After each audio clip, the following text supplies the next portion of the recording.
Well, good day to you. It is November the 4th. I hope you're having a wonderful day wherever you are. My name is Gary Willing. I want to welcome you to Search for Signs if you're new.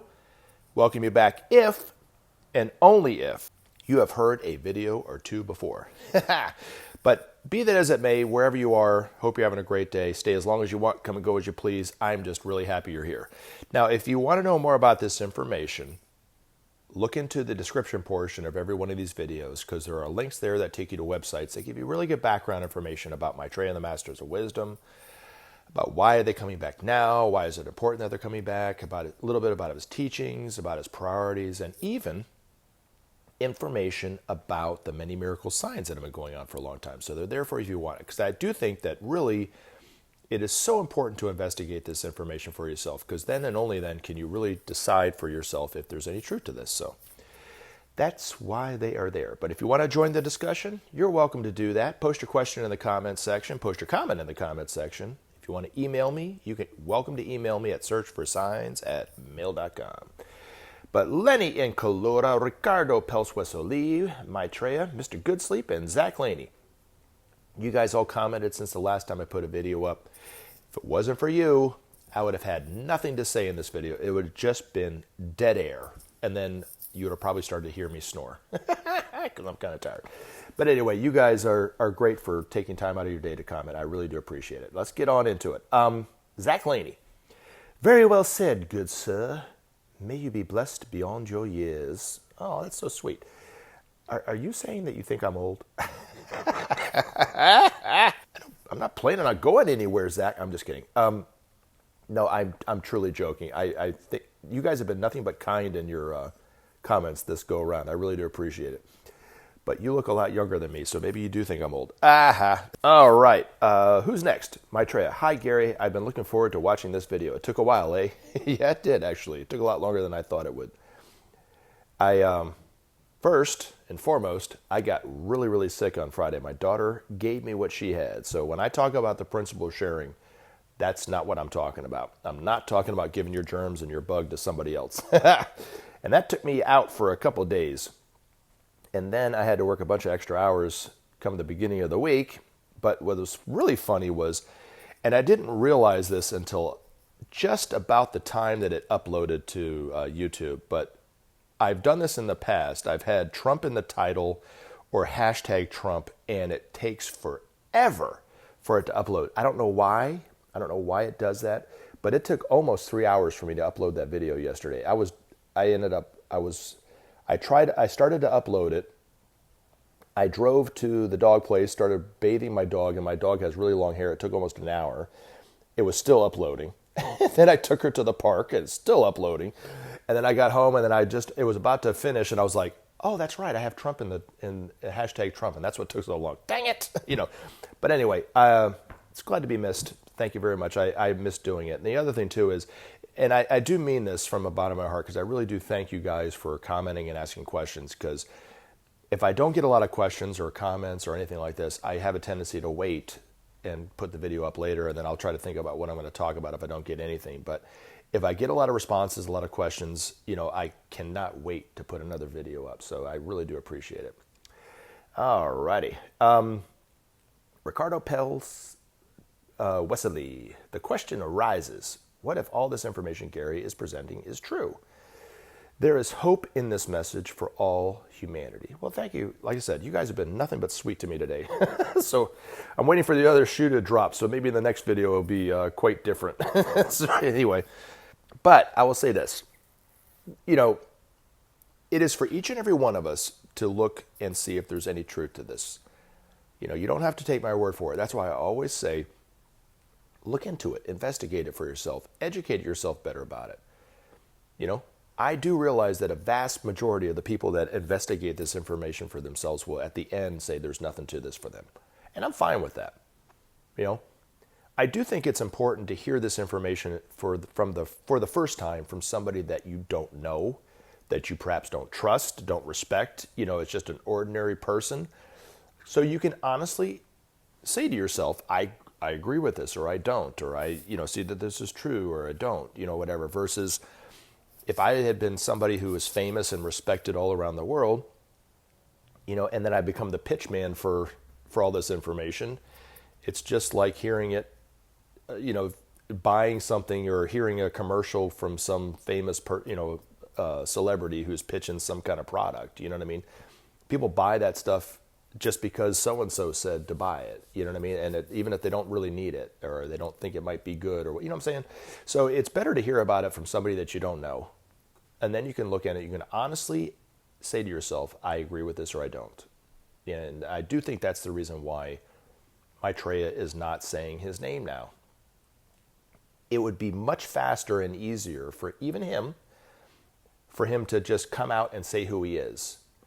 And then a vast, vast majority of people would listen to what he had to say because they believe he is Maitreya.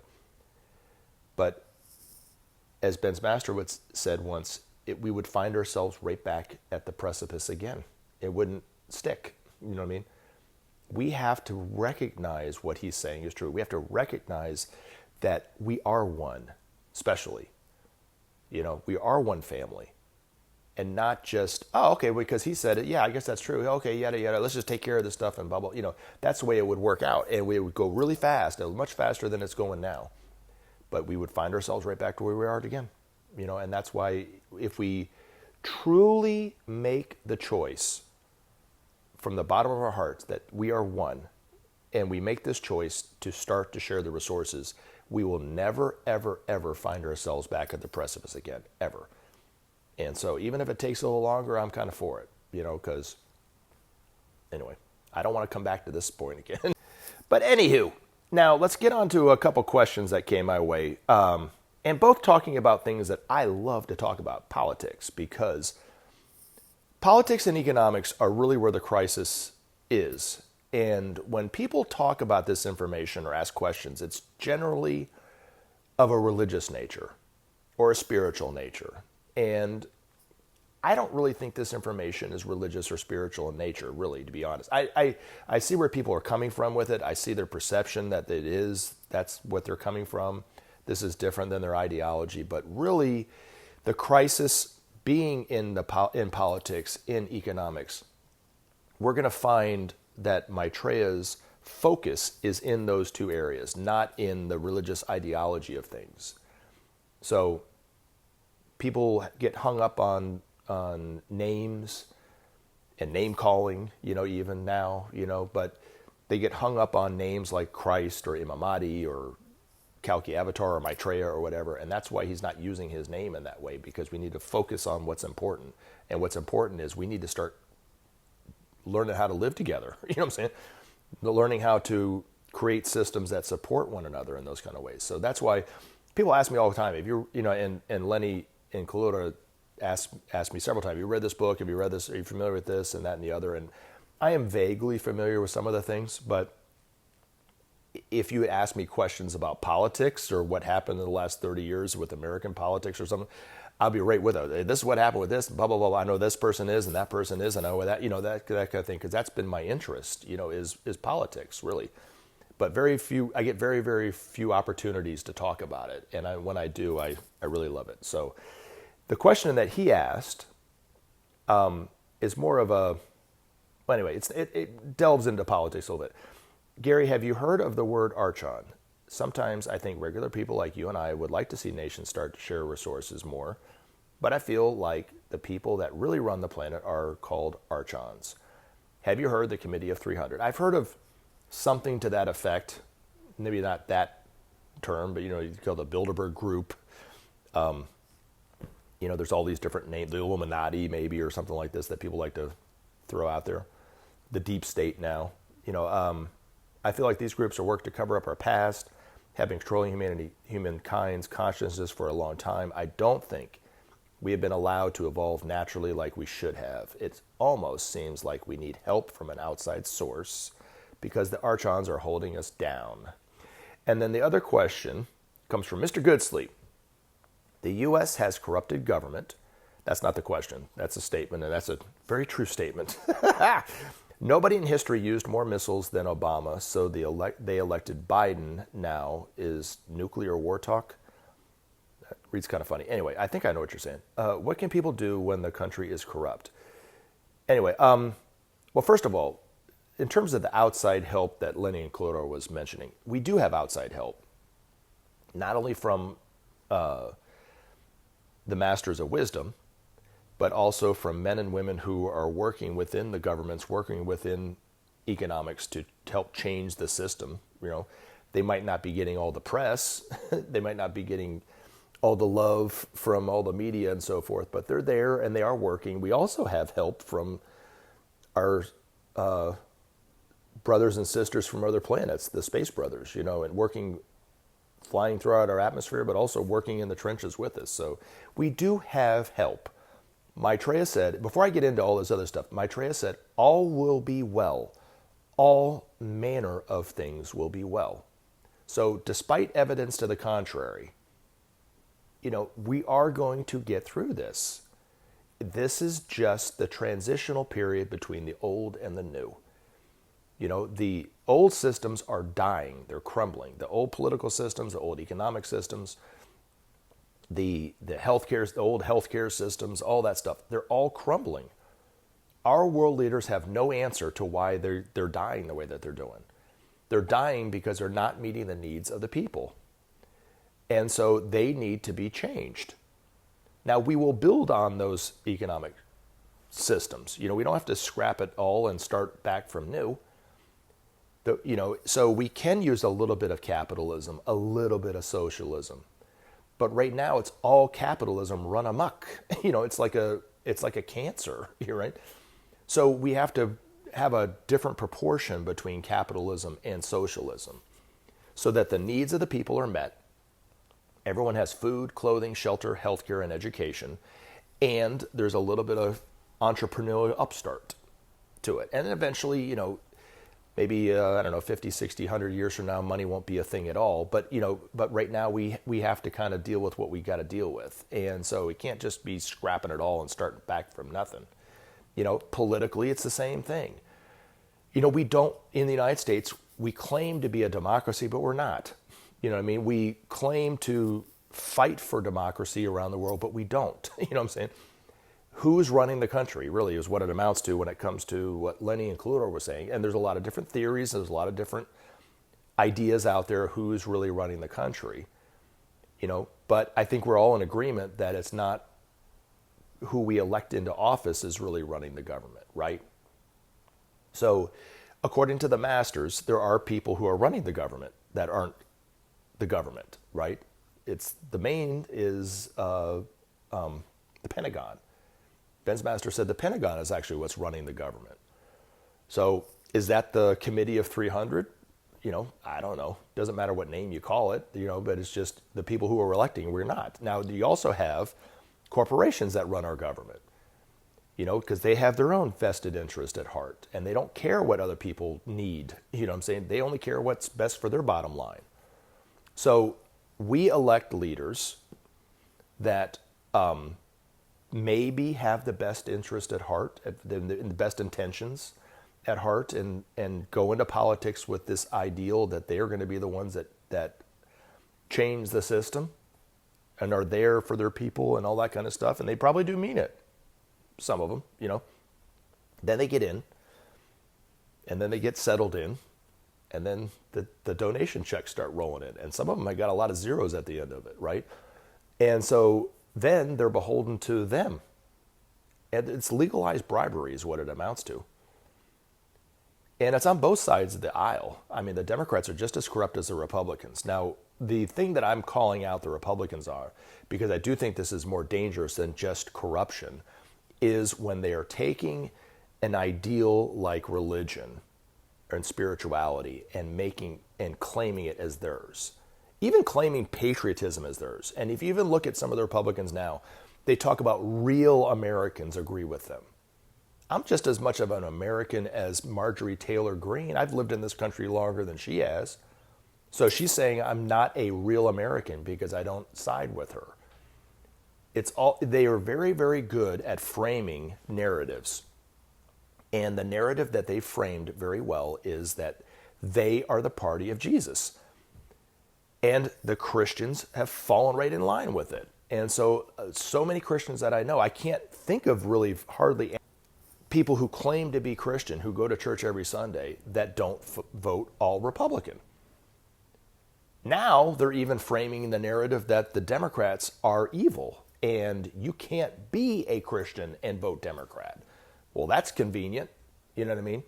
So it's dangerous in what they're doing, but they're doing it because it works, and it has worked, and it's worked for centuries for the churches, so why not try it in politics? And if you follow politics as long as I have, you can see when the tide started turning that way. Because back in the 80s, it wasn't quite as bad as it is today. And then the Christian Coalition came along. And they started kind of, and then you talk about, was it the 700 Club and all that stuff with Pat Robertson was starting to mix in politics and religion into things. It kind of started in that regard. And the flame started more and more and more. And to when it wasn't expected, but when Bill Clinton cleaned George Herbert Walker Bush's clock in that election in '92, well, that just sent him into a tailspin. And then they started, he's the enemy, he's the enemy, he's the enemy. And then they were trying to do everything they could to make him look bad. They tried every political dirty trick to make him look bad. And I'm not saying he was squeaky clean. Do not misunderstand what I'm saying. But you talk about witch hunts. I mean, Donald Trump always talks about political witch hunts. Those were political witch hunts. The whole thing with Monica Lewinsky was a political witch hunt against Bill Clinton. It had nothing to do with whether he could run the country or not, right? So anyway, and they did it. And then they started to frame the narrative that, they were doing it for divine reasons to do it. And then what happened, this is when it really kicked into hyperdrive, the whole Christian nationalism thing, is 9/11. And it's been said that this nefarious energy in the Pentagon, which is one of 3 dark points on our planet, is a resurfacing of the Axis powers of World War II, who were 3 dark points of darkness. And that Antichrist energy, people like to talk about the Antichrist all the time on this channel, it's an energy. And it was sent out through the Axis powers, the Nazis in Germany, the fascists in Italy, and the militarists in Japan during World War I and World War II. It was hoped that it would be relegated to their domain, and the door would be sealed off after they were defeated after World War II. It's predicted in the Bible that the beast is chained back for a time and a half, and there'll be a relative peace. Well, that time and a half is all the age of Aquarius, 2,000 and something years, and halfway through the age of Capricorn, so about 3,500 years before it's re-released again. That time will be the last time it ever is released. But the problem is, and this is what one of the masters said, was, and he's been accused of being anti-Semitic, which he isn't. He's just stating a truth from what the masters see it, is when the powers that be at the time wanted to give the European Jews their state of Israel back, because they had offered them some different homelands that they could go to. One was in Argentina, one was in some other parts, and they said, nope, we want Israel. And then when they moved all the Palestinians off their land and reinstated the state of Israel, that according to the masters, allowed that force of darkness to come back and resurface again. And it resurfaced in the Zionist movement in Israel, not in the state of Israel, but the Zionist movement in Israel, in very much weaker but still very strong in Eastern Europe, somewhere around the old Yugoslavia, so Serbia, Bosnia, that area. And you look at what happened with Milosevic and the genocides back in the late 80s, early 90s in that regard, right? And then you look at the other one was in the Pentagon. So, according to the masters, that nefarious energy has influenced every single presidential administration since the inception of the Pentagon. Didn't matter whether you were a Democrat or Republican. But he did go on to say that the Republicans are far more influenced by that energy than the Democrats are. So, to give an example, George Bush, right after 9/11, that energy, that point of darkness in the Pentagon, started to use the Bush administration's faith and zeal against itself, and to where the point that George W. Bush was convinced that God was speaking to him, was telling him to attack these countries, to create this war on terror. That was what God wanted him to do. He believed it. And the people fell right in line with it. And I remember speaking out against the war in Iraq, and I was accused of being un-American. I should just move, should just leave the country. I even had a person spit at me for saying that I didn't want us to go into Iraq. We should just, whatever George W. Bush says, we should just go right along with it. The churches went right along with it. The right-wing media went right along with it. The left-wing media went right along with it. They all wanted the same thing. And then we realized that it was all a lie. And then Obama took over. So I don't necessarily think Obama dropped more bombs than anybody else, but I don't have any research in front of me, so I can't say yay or nay. But all the presidents have been war hawks to some degree, because they're being influenced by this nefarious energy in the Pentagon. So even if they get elected thinking that they're going to be the ones that are going to go against it, they're wrong, right? Because that energy is pretty strong. Now, the other thing is, and then if you look at what's going on today in terms of Christian nationalism really dividing this country, the Republicans stating that they want to have permanent control over this country. They've been doing it the whole time. They said it, I remember even, what's his name? Karl Rove, who was a political consultant of the Bush administration, said that they want a permanent Republican-powered control in this country, from the highest parts of government all the way down to the lowest parts of government. They want to get rid of voting, really, fair and free voting. They've been wanting to do that for a long time. And the evil in what they're doing now is they are the minority now, and they know it. There are more registered progressive Democrats than there are Republicans in this country at this moment in time. And yet they are wanting a permanent control of this. They do not care about democracy. And it's true. The Democrats are corrupt. That's the reason why they're not speaking out against it, because they are getting paid from this. They're grifting off of it too. They think it's going to swing back the other way, but I don't think it's going to swing back the other way if they're not careful, right? So, but the what's going to set the changes in motion is when the people finally wake up that the government has been asleep because they're so corrupt. The masters say that the people have always been ahead of the governments.